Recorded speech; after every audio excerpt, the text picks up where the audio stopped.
Welcome to this Autism Ontario webcast focused on individual education plans, the basics, as well as transition and safety plans, with educator, consultant, and thought leader, Patricia O'Connor. My name is Matthew Lay, and although I can't be here with you live tonight, I wanted to record this introduction because this is the third and final broadcast in this Autism Ontario webcast series. As advertised, Patricia is going to discuss educational advocacy and do a deep dive into what is an IEP, why a student needs one, and the process for developing an individual education plan. We're also going to address parent involvement and transition planning and, of course, safety plans. Now, before Patricia gets started, I'm here to give you some housekeeping items. You'll notice to my left that there is a slide window. There, slides will be transitioning throughout the event, reinforcing the topics that Patricia is discussing. At the bottom of the webcast console, there's a resource section. Click on that, and you'll have access to this PowerPoint presentation, as well as a series of downloadable documents and links to websites that once again go to inform on what we're talking about tonight. There is a question box that will be open throughout the presentation. We will be collecting your questions and giving them to Patricia to answer during our formal Q&A session. We have a lot of people online, a lot of content to cover, so we're not going to be able to answer all of your questions live here tonight. But Patricia and Autism Ontario have committed to getting a FAQ document back to you following this event, and it's in the follow-up. Now, let's get to why we're here today. Patricia O'Connor has 34 years of educational experience with in-class teaching experience in all 4 divisions, regular and special education classrooms, as a resource teacher, consultant. She's also developed and taught ASD-specific programming for universities. Over the past 18 years, she has provided innovative ASD services for various schools across Canada. And currently, her primary focus has been on consulting and coaching, training, program development, and advocacy for young adults with Asperger's syndrome transitioning to the work world of post-secondary education through her company, Integrated Autism Consulting. So at this point, enough of me. Let's hand it over to Patricia live for her presentation. Please go ahead, Patricia. Thank you very much for joining us tonight. This is the third in a series of 3 webinars, and tonight we will be focusing on individual educational plans. Before we begin, though, I wanted to spend a little bit of time talking about educational advocacy, as it's very, very important process for you to understand as you engage with the school system.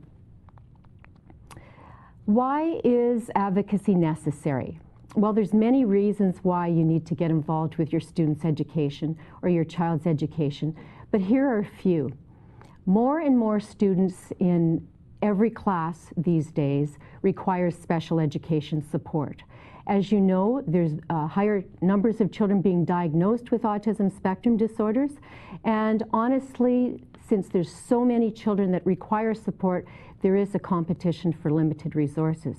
So to begin the process of advocacy, I think it's very important for parents to take it from where they're at. Not everyone can be at the school on an ongoing basis supporting their child, but step number 1 really is to know your child's disability. Doesn't mean know everything about your child's disability, but certainly know the defining characteristics. The defining characteristics for autism spectrum disorders, as you well know, are communication, social skills, and self-regulation. So you need to be able to inform the school in these 3 areas in terms of how your child functions. Any information that you share with the school will assist the school in being better able to understand your child's needs. It's often very helpful to provide a written overview of your child's strengths and needs so that the school will understand how to best support the child as they transition to new situations. Oftentimes with younger children, the parents provide a booklet, and it's an overview of the child's strengths, needs, how they're supported when they're very anxious, what sensory needs they have, and how the parents cope with the children's needs at home. So anything like this that you can provide is very helpful to the school. As the child gets older, it's also essential to provide some of this information. We do this often as a child transitions, first of all, into the school system, but I think we have to remember that it's important as they progress through the system as well.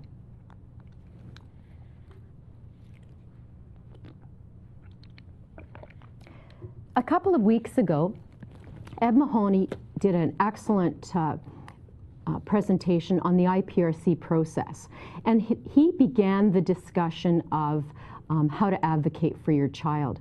I'm not going to spend a lot of time on that tonight because he's done a fabulous job, and you can go back to the AO website and have a look at that if you haven't seen it yet. But suffice it to say that the IPRC process, that's the Identification, Placement, and Review Committee process, is extremely important for you to understand as your child begins the special education process within the school system. Today, what we're going to talk about for the most part are individual educational plans. And really what it is a written plan describing the special education program and services for a specific student or child, your child. And it's based on the strengths and needs of the individual child. Two words that are very, very important for you to know, and you will hear me talk about a number of times tonight, are accommodations and modifications. Accommodations really are what supports the child is going to need to function within the regular curriculum at the school. Whereas modifications are expectations that are different from the age-appropriate level that the child is at. So for instance, say the child is at in a grade 4 classroom, and that's an age-appropriate placement, but they're working at grade 1 or 2 in math or language. That would be a modified program that they're involved in. It's really important to remember that the IEP, Individual Education Plan, is a working document.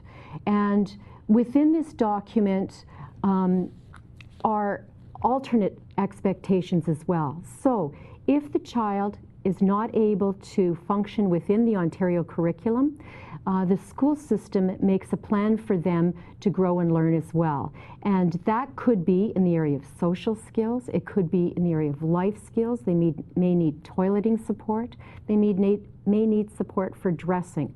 So alternative expectations can also be laid out for your child. On every IEP, there's a record of the skills, and we'll talk more about this later, that the child is going to be working on. And we must assess, the education system must assess those for every reporting period. What really this is, the IEP, is an accountability tool for everybody involved. It keeps everybody on track, the student's parents, and everyone who has responsibilities for that individual at the school. This is what the IEP looks like, and the document can be obtained from the ministry website. It is from 2004, but it's very relevant today, and school boards continue to use this document to guide their process. The key to the kingdom. The reason I have this here is because really the IEP becomes the template for the student and the teacher program. It really represents how your child's program is going to differ from a regular program. And it's really important to note that principals are legally required to ensure that parents are consulted in the development of the IEP, but also throughout the process. And if there's a major change, anything significant, the parents have to be informed about the change. Here's a few things the IEP is not. And over the years, this has been mentioned to me on a number of different occasions. Is the IEP, for instance, a list of all the teaching strategies that the teacher will use to teach my child? No, it's not. It's not a description of everything that will be taught, and it's not a daily lesson plan. It's especially not a fixed document that remains the same from year to year. This is what you don't want to see as a parent and what shouldn't be happening at the school front. This is a fluid document that requires ongoing input and change. Why does the student have an IEP?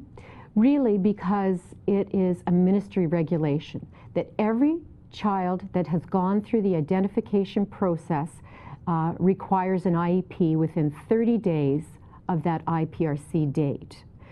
Now, there's also another reason students can have an IEP, and they may not be formally identified, but they may require some special programs and services. This is usually up to the principal to determine if this is the case. But oftentimes, as we build a case, the school system builds a case for the child being identified, the IEP process will be started. An IEP is absolutely necessary, and I've talked about the reason why, because it is the template for the student and teacher program.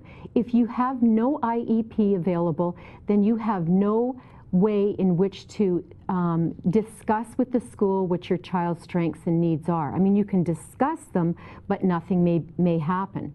Remember the competition for resources. You need to have a specific IEP so that you have a relevant program that's meaningful for your child, and you will see continual learning. Even when you have great IEPs and you're satisfied with the outcome of what that IEP looks like, you have to continue to monitor and be involved in the implementation. This is where parents need to be involved also. Often if they're involved in the initial stages, sometimes as the IEP is implemented, they don't continue with their involvement. But it is something that is very beneficial for your child if you're involved throughout the entire process. So really the process involves these five steps. Information collection, setting the direction of the IEP, the actual development of the IEP, implementing it, and then reviewing it and updating it on an ongoing basis. The information collection. When we start working on an IEP, we look at all available information. Now, the first place we would look is in the Ontario Student Record. And this is a record or a file kept on each child in the public school system, usually kept in the office under lock and key, and not for everyone's eyes. But in that file, you would find the IPRC decision package. You would find any of the assessment documents that have been provided to the school. You would find anything the parents have provided and anything that outside agencies have provided. So that's the first step in the information collection. Go to the OSR, the Ontario Student Record. If the child's already had an IEP, you would also find that in there. The next step would be to consult with the important players, and those important players are the people that know your child best. And of course, you'd be involved in that process, the student if they're able to speak for themselves, and certainly if they're older, to have some input in the process. School staff, which could be the educational assistant, it could be a principal, it could be a whole variety of people, of course the teacher, and the resource teacher would be involved in this as well. Student observation comes into play here, and it's a very important part of the process, because if it is the special ed resource teacher that's going to be working on the IEP, they may not know the student well. So they are usually observing them in a whole variety of different situations so that they understand how the child functions throughout the school day. The final step in the information collection is further assessment. At times we find, as we collect information, we're missing pieces. So we might need to do an assessment on reading, an assessment on math. We might not have a clear picture of what the sensory needs of this child are, but we know they factor in, so we have to get that information.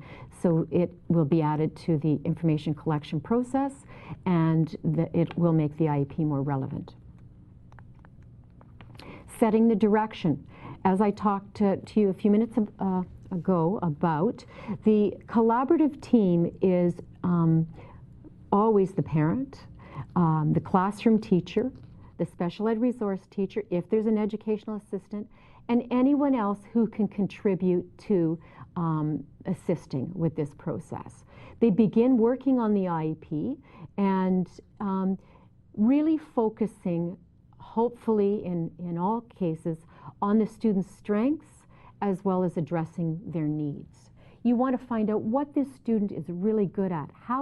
What's the best way in which they learn? Are they visual learners, which is the case with autism spectrum disorders? Do they learn auditorily? All of these questions come about, and then the team begins the process. I'm just going to refer to my notes here and talk a little bit more about each page of the IEP. But the first page of the IEP is just giving all of the relevant student information that outlines the assessment data that has been used, and it has a section for the student's strengths and needs.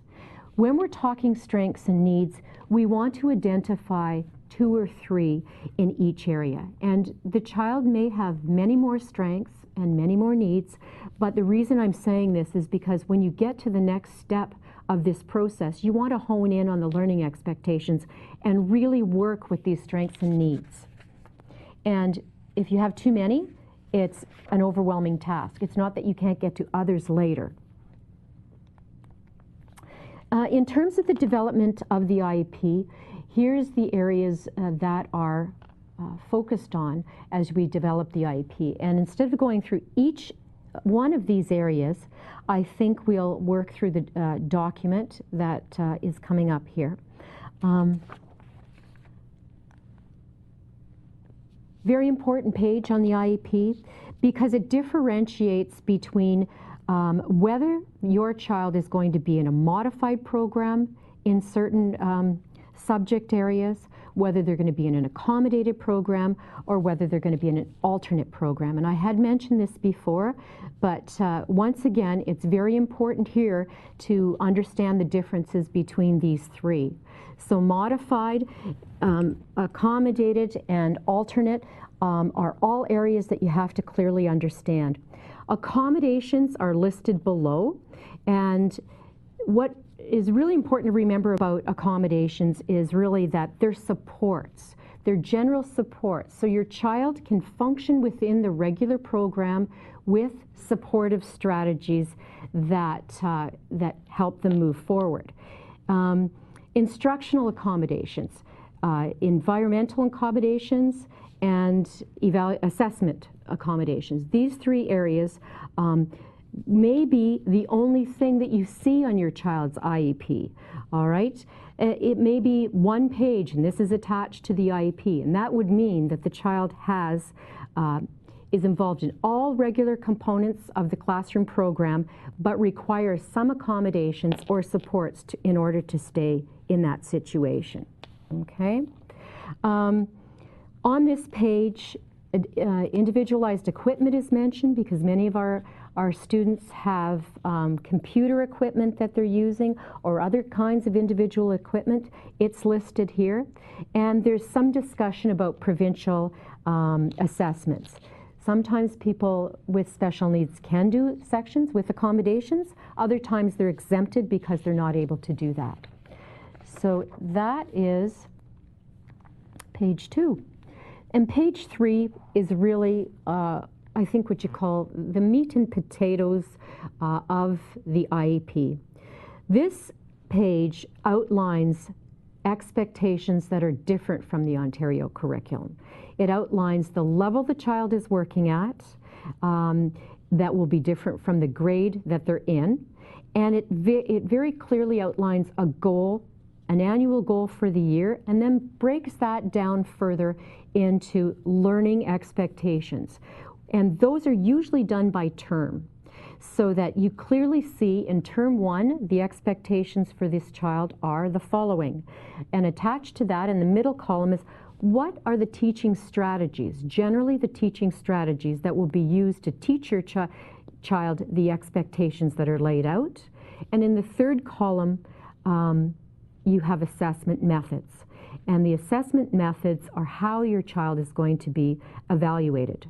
So if your child is in modified curriculum for all the subjects throughout the school day, then there will be a page for each subject outlining the child's expectations. Human resources, and this is always something that people are very interested in learning about. It basically outlines who will be working with your child, the time period that they will be working with the child, and what, how often they will be seeing the child every week. So this could occur in the regular classroom with somebody coming in to support the child. It could occur in a special ed resource teacher's classroom. It could occur in a placement, an alternate placement. So this outlines who's helping, when, for how long. The evaluation here is the reporting dates that the IEP will be evaluated, and usually that coincides with the reporting dates of the report cards. Transition planning is mentioned here, and I think it's important to note that every student that's 14 years of age and older, except if you are a gifted student, requires a transition plan. But when it comes to individuals with autism spectrum disorders, there are some special requirements, which I'll spend a few minutes talking about later. At the bottom, it talks about, on page 4 here, the who's involved with the development, and then some more IPRC information is listed. Implementing the IEP, very important part of the process once again,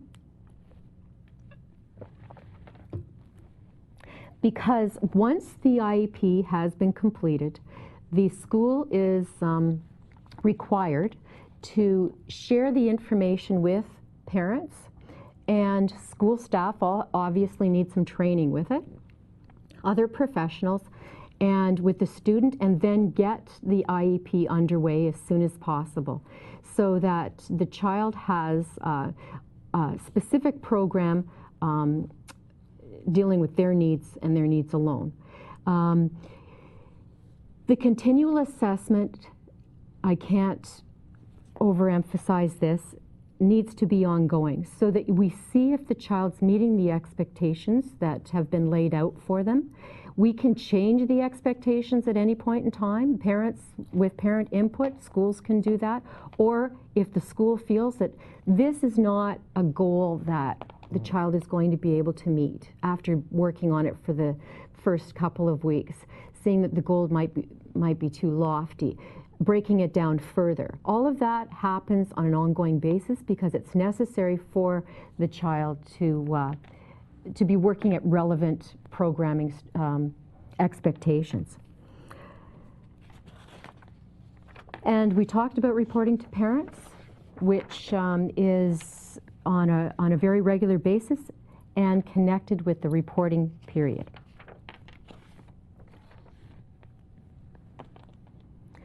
Sometimes once we have everything flowing and the child is involved in working in the IEP, this is the part that parents sometimes don't get involved with as much, and this is a really essential part of the IEP as well. Updating, reviewing the IEP, ensuring that everything's moving forward. It's important that a copy of this IEP is in the Ontario Student Record at all times, and that, that there's a transition planning section of the IEP outlined, which we're going to talk about a little bit more later. I think at this point I'll just stop and take a drink of water and also see if there's any questions from our audience.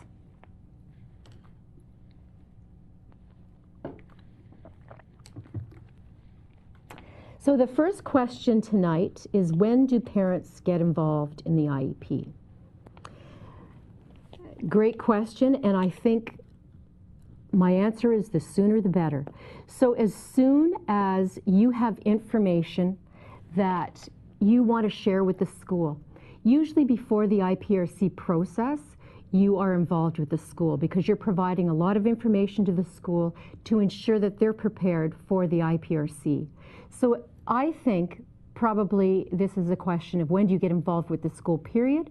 As soon as you know that your child is entering the school system or changing schools and you need to provide information to the school to help them support your child, that is when I would think that you would be involved in the school, as soon as possible. What do you do if a school teacher says your child does not need an IEP, even though they're identified? Well, there's a number of ways to go on this one, but your child is totally entitled to the IEP. So I would talk to the teacher again and just ensure that they understand that you know your rights and that you know the rights of your child. And if you're not having luck at that stage of the game, then I would be asking for a meeting with the principal, the teacher, and hopefully the special education resource teacher that's involved. And at the outcome of that meeting, I'm sure that an IEP will be in process. Because remember, it is a legal requirement if your child is identified. And it needs to be in place 30 days after the identification process. You said they need to inform us of any major changes to an IEP. What does major mean? Should we not be informed of all changes? Well, and you can be informed of all changes. If you're in regular contact with the school, that might be the case in your situation, that you are informed of all changes. But, for instance, if in fact they put a safety plan in place and you are not aware of that, you are not aware that there have been significant behaviors that require a safety plan at the school, then that would definitely be a direct contact home and informing the parents, this is the new plan that we're doing. Oftentimes schools don't, every expectation, they don't change. So as soon as they change an expectation or a teaching strategy, they may not be informing the parents. But by major, I mean anything different that you're not aware of, such as the behavior plan has changed, the safety plan has changed, educational assistance support is changing, decreasing, for instance. All of those kinds of things need to be, you need to be made aware of. Okay? Excuse me. So we'll take those 3 questions, I guess, for now, and carry on. I'm getting the nod. All right. Parent involvement.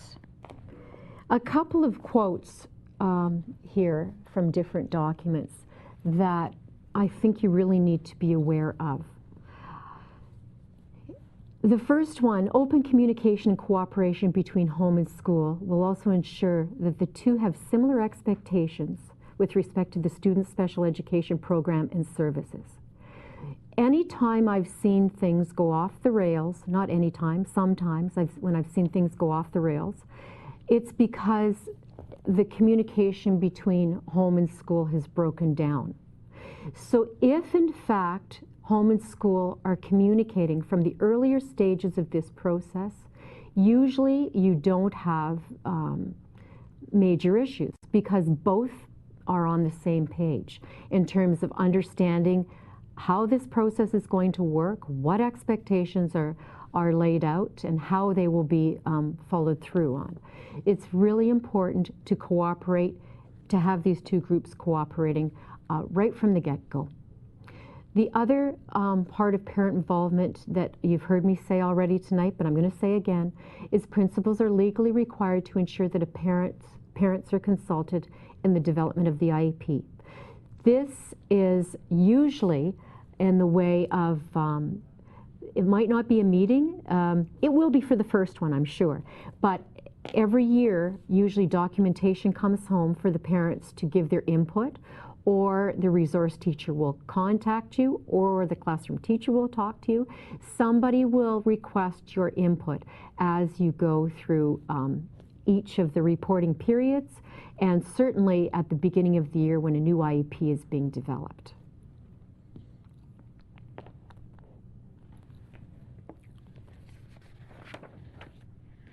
On the IEP documentation, we have outlined here a log of consultation. And what happens here is every time someone from the school talks to you about your child, it should be clearly outlined here. There should be a date, the activity or the discussion that occurred, and what the outcome of that discussion was. So this ensures, this is another accountability measure, and ensures that there's ongoing consultation and written documentation about that consultation. The other parts of this page really talk about the principal's responsibilities, and so the principal signs this document, and the principal is responsible for this document once they sign it, for providing the A-OK on it.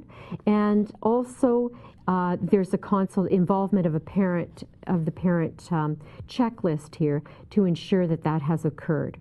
Finally, the parents and the student, if they're 16 years or older, will sign the document, and that makes it a complete document. Policy Program Memorandum 140.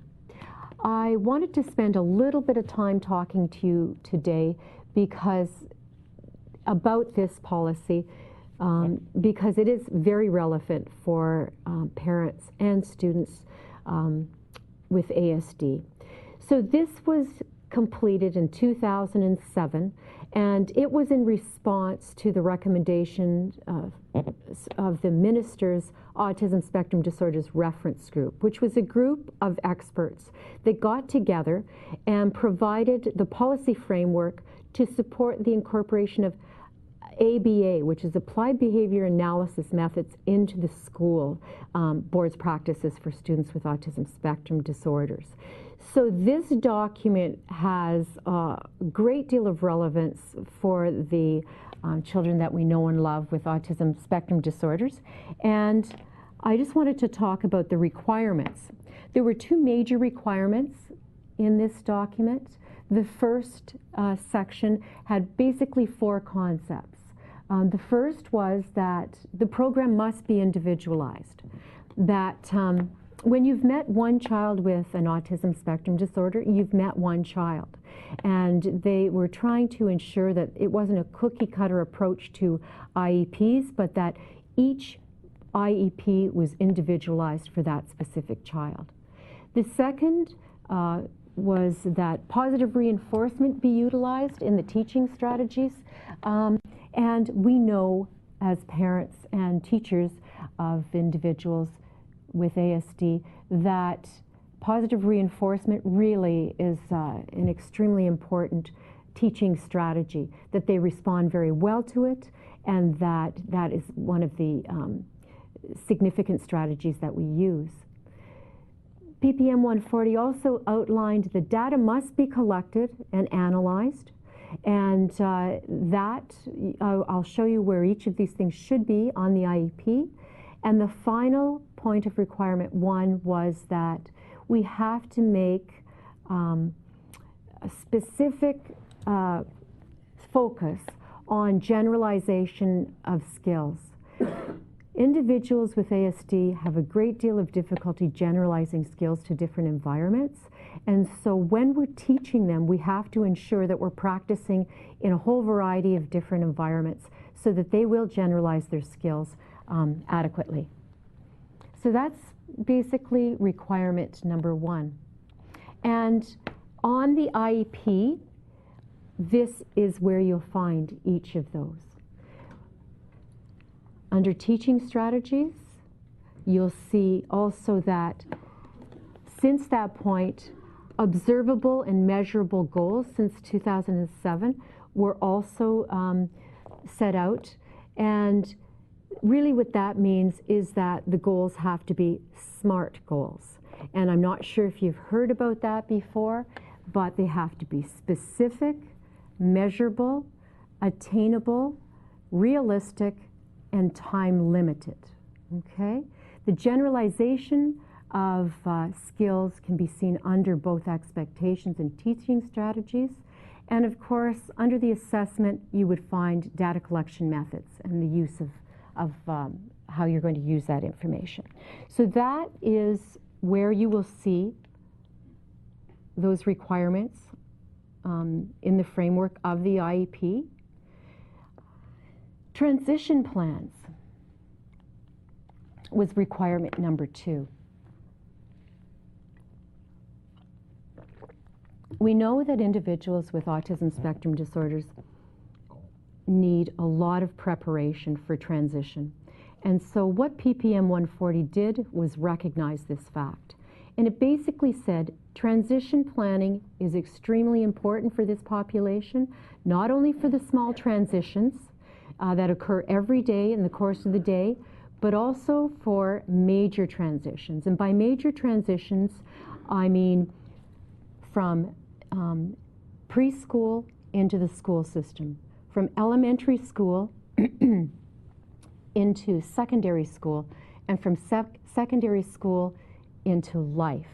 All of these transitions have to be dealt with and have to be indicated on the IEP. It also outlined that relevant ABA methods are to be used to support transitions, and that written transition plans are absolutely necessary. There was also a huge focus, and this was one of the main reasons for PPM 140, was to ensure that there was collaboration with not only parents but with community agencies during each of these transitions. So PPM 140 really set out to give some clear definition to programming and IEP development for individuals with ASD. And this is just a transition plan example from the IEP, and it just reviews what activities will be happening, who will be responsible for those activities, and it also talks about timelines, how long it's going to take or what the timeline is for each of these things.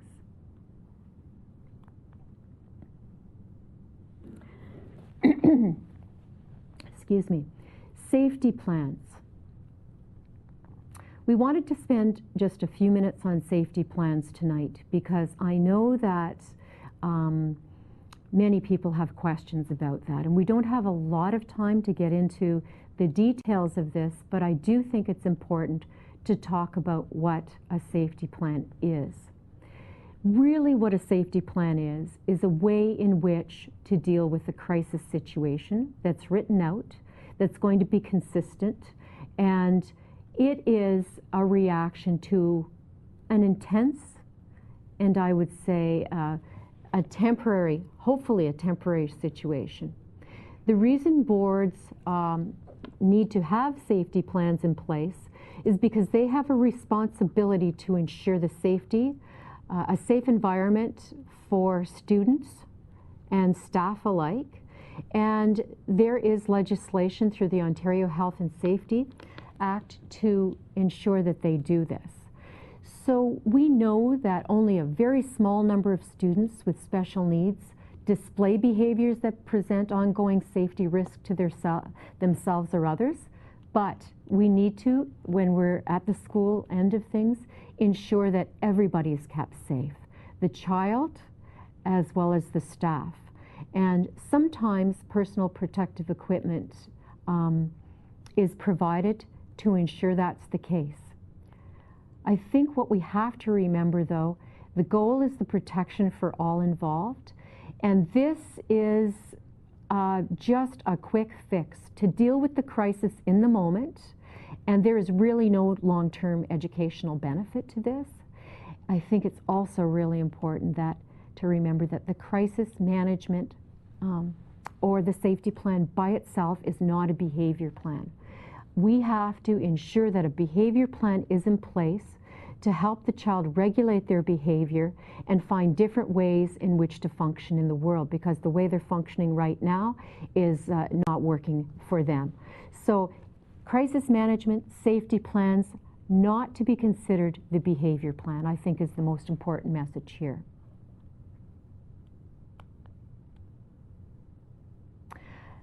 Here's a few final thoughts, and I'm going to come back and answer some questions, but here's a few of the things that I think I'd like you to remember for tonight.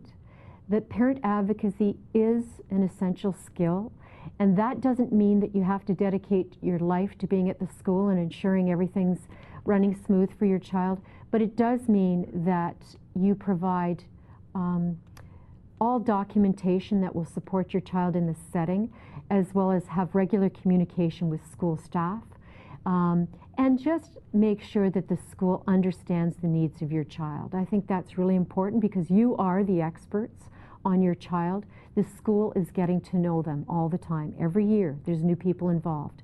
So whenever you can be involved to help in that process, it's a positive thing. The IEP is the template for the student and the teacher program, and it is an important document. So if you're going to put your time and effort, and if you only have a little bit of time and you can't put too much effort into this, I think the IEP is a great focus because it will provide the template for the program that your child will be involved in. I think you need to know that principals are legally required to ensure that parents are consulted, and if you haven't been consulted by some chance, then you have the ability to go in and ask to be consulted and to have input on that IEP. And I think PPM 140 is important for a number of different reasons, but it really focuses on strategies and strategies that are really important for the ASD population, and focuses on transitions and how to react to transitions, or how to assist individuals in reacting to transitions. So there's a few final thoughts for you tonight, but before we do that, I am going to take a few more questions here. I think I might have some.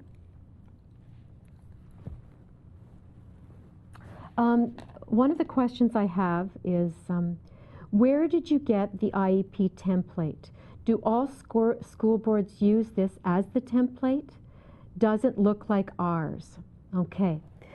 The IEP template comes from the IEP document. And although all school boards might not look exactly like the one that I showed you tonight, they have to have the same components on them.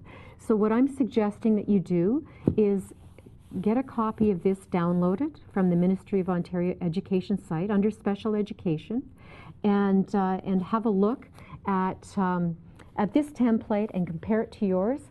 But they are obligated, every school board, to have the essential components on there. Okay.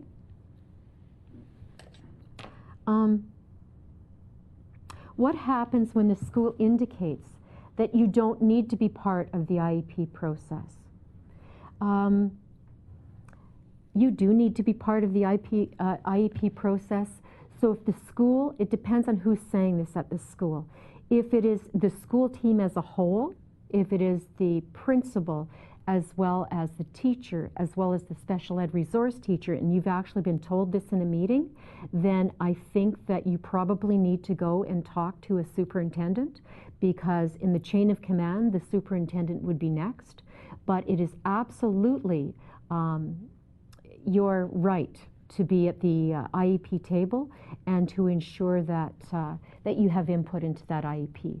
So I would just be looking, if the principal wasn't at the table, and if it was the teacher who told you this, I would talk to the principal. If the principal was at the table, I would talk to the superintendent. And I hope that makes it clear. My son is about to start the ABA program working on social skills.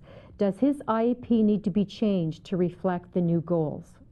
Well, I would hope that it would be. And I would hope then that the people that are setting that program in place would be at the table to discuss this. Because if, in fact, he's working on these skills in isolation and not in the school setting where he could get lots of practice, those skills will be harder for him to learn. So remember the generalization factor. If he's working on these skills, social skills at home, great. If he's working at them at school as well, better. If he also generalizes them to the community, fabulous. So you want, I would say yes to that. You want them definitely integrated into the IEP.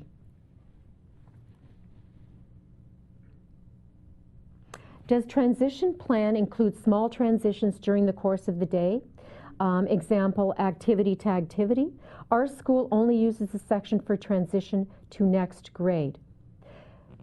What you might not see on the transition plan, you might not see activity to activity, but if your child is finding it very difficult to transition from activity to activity, in the self-regulation section of the IEP, there should be an expectation that outlines that difficulty and strategies to support them in that situation.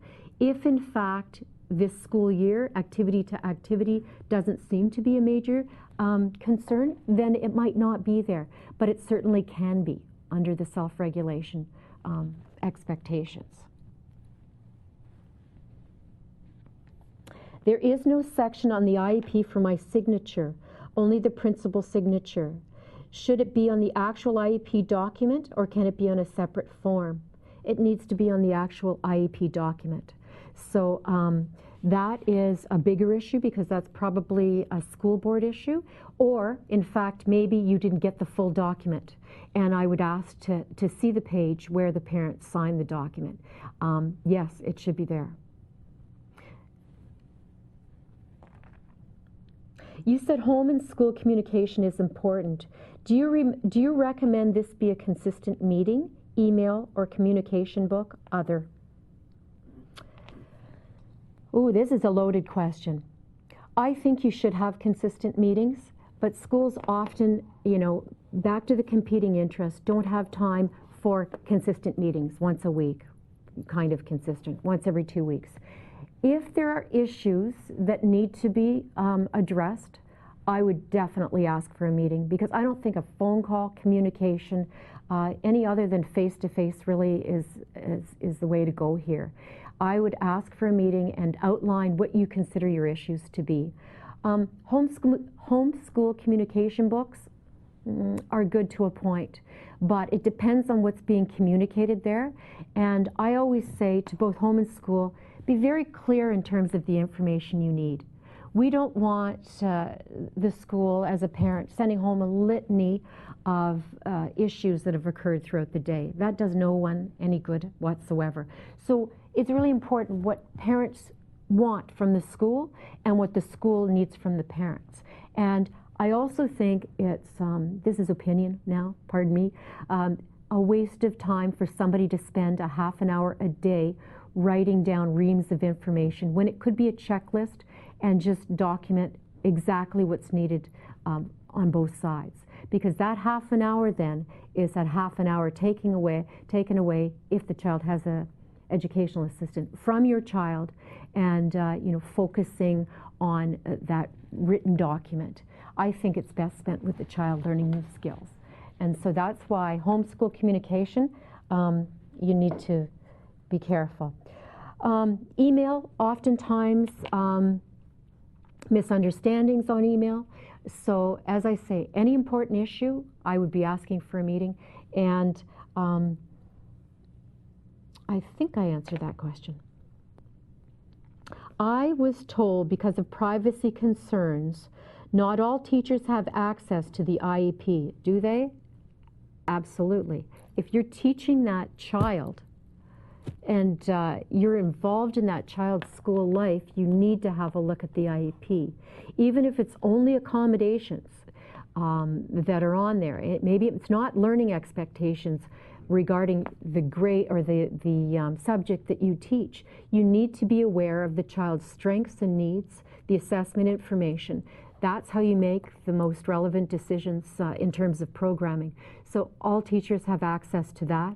I would say, though, that the core group of people that are going to want access, obviously, are the people that are directly teaching this individual. How regularly would you review the IEP? How long between reviews?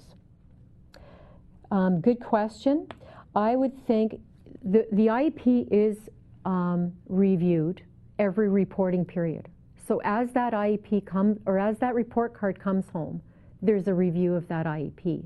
If in fact you feel that your child has moved leaps and bounds and that certain expectations on that IEP are no longer relevant, then I would say you're going to be looking at a review at that point, right? So it just depends on what's happening. How does the IEP get enforced? For example, if I list that my child needs a computer or anything else, how do I know that these needs will be met? Now that's a different process altogether. If in fact an assessment indicates that your child requires assistive technology, which is a computer, then that will be another process.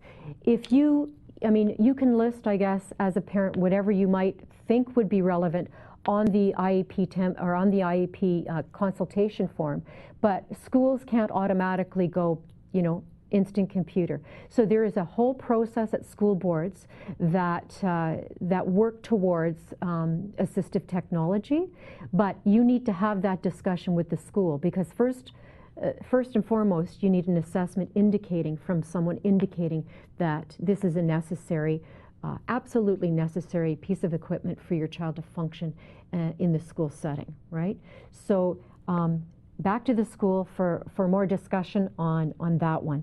And how does the IEP get enforced? The principal is responsible for overseeing the implementation of the IEP. If at any point in time you feel that the IEP isn't being implemented, then the first course of action would be to talk to the teacher involved, right? If you're not getting relevant information from them, then you're going to talk to the principal about your concerns. Do we have to agree with the IEP? Can we go back and forth until we are satisfied, or do they have the final say regardless? There's a very, very good question, because this is what happens, I would say, from time to time in the school setting. Sometimes the parents will send in maybe 20 different learning expectations that they want documented for their child. And the school might say, well, what is probably going to happen here is we'll be able to deal with 3 of these, or 2 per semester or term. Sometimes there's a debate between the two whether this is a satisfactory number. I think the most important thing here is that you're both moving forward in the same direction, all right? It doesn't have to be totally what either sides want, but the hope is that you're going to come to an agreement with this, what this looks like, right? That's the communication process that you need to undertake. That's the cooperative process. If in fact you can't come up with something that is agreeable to both, and parents don't sign, and this does happen at times, then the school will carry on and take on what they have as expectations now and continue to move forward until there's some satisfactory agreement between the 2 parties. But this is the communication process that I talked about earlier. This is the reason why parents need to be involved in the very earlier stages of this process, so that both understand, parents and school, how they want to proceed. Are substitute teachers required to review your child's IEP before teaching him or her? Now there's a good question. Certainly they're required to have access to these documents, and definitely to safety plans. Does every single substitute teacher in the province do that? Is anybody enforcing that? I can't say, but it depends on the school that you're at and the teachers involved. When I was in the classroom, what I often did is leave a short synopsis of the key points, right? So that, if I knew anxiety was significant when it came to phys ed. And we had a supply teacher at the same time that day. I would say for this day and this day alone, we will have that child go to a different situation, right? Like you make these accommodations. Many teachers do that when substitute teachers come in. They give an overview of each of the individuals that require some special accommodation in a written format to the substitute teacher. And it's almost snippets from the IEP, because each teacher these days may have 8 to 10 IEPs in a classroom, right? That's the real part of the teaching, the other side, the teaching process. And so I think that oftentimes they attempt to sort of give the most relevant information for individuals that will support them throughout that day.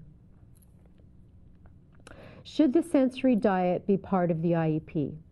I think so, because obviously if there's a sensory diet in place by a qualified professional that's outlined that, and it demonstrates that the child requires that to be successful in the classroom setting, I would say absolutely, under self-regulation, once again, outlining it and outlining any changes that occur in it would be beneficial to all. What would you consider as a reasonable positive reinforcement? Reasonable. Anything your child really likes would be on my list, almost. So it would depend on what your child likes.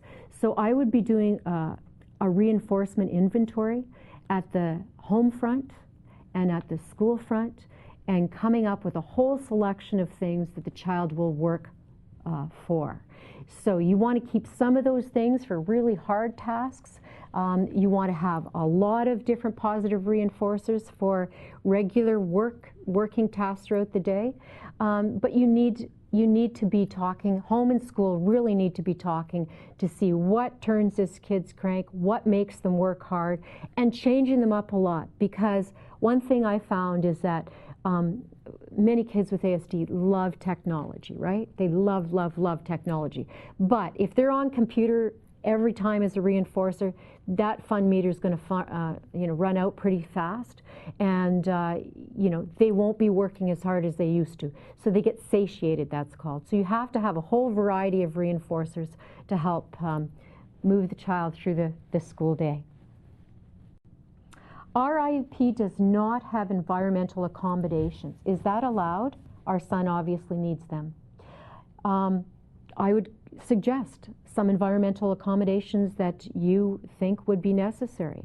So whatever you think would be a good accommodation for your child that would help them function better in the environment, then you need to have that list and give it to the parent. Maybe they didn't think of anything that would be appropriate. So if you feel that if you feel that your son needs them, hand them a list and say, I'd really appreciate if you could incorporate some of these in, because we realize he does need environmental accommodations.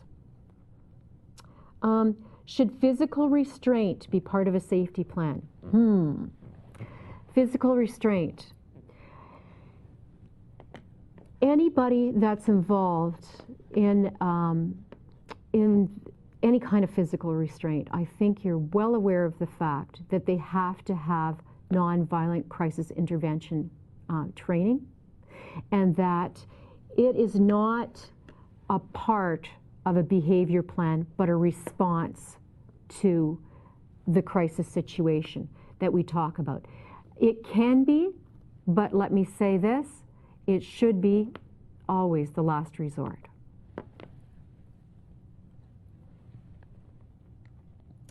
And I'm not sure, but I think we're out of questions. Are we? Wow. So thank you very much for joining us tonight. I really appreciate you taking the time out of your busy lives to be with us. And have a good evening. If there are any further questions, I will certainly answer them, and they'll be on the AO website. Thanks a lot.